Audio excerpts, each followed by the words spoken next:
السلام عليكم شباب، شلونكم؟ شو اخباركم؟ ان شاء الله تمام. وياكم اخوكم عمر الدلفي. طبعا اليوم عندنا مقارنة بين الدي بي وبين الام 16.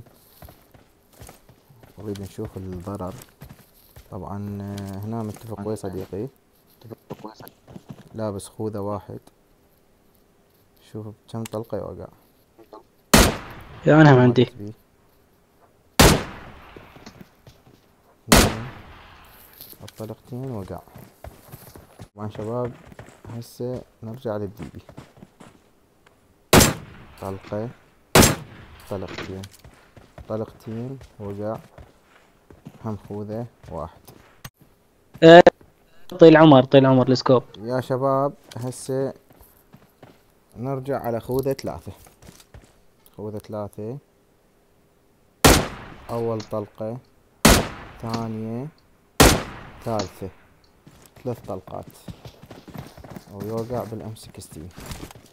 وأعتقد الدي بي هم نفس الدمج، هم 3 طلقات.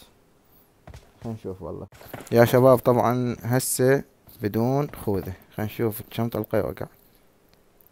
هاي وحدة وهاي اثنين، يعني ماكو فرق. اللي لبست خوذة 2 واللي لبست خوذة 1 باعتبار ما لابس. اوكي، بس الخوذة 3 شوية اهون. يعني يا شباب الطاوة تفيد. شوف هسه شلون تفيد. شوف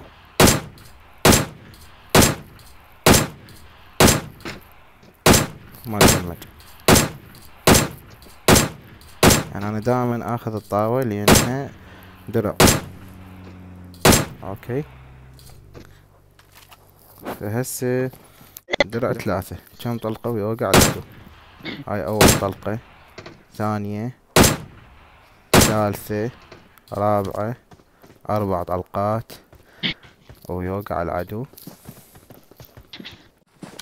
درع 2 كم طلقة؟ 1، 2، 3، 4 طلقات ويوقع العدو بدرع 2. طبعا هنا هسه راح نجرب بدون درع. اوكي، خلينا نشوف كم طلقة يوقع ديبي.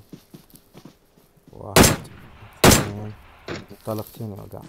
طبعا يا شباب هنا اصدقاء شلعوا قلبي لان واحد ما يسمع الاخ.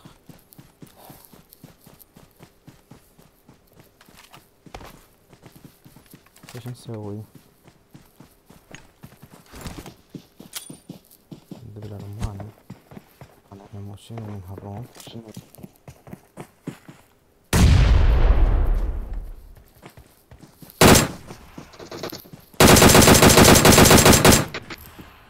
ما يسمعون. في تقدر بينا مو فزنا.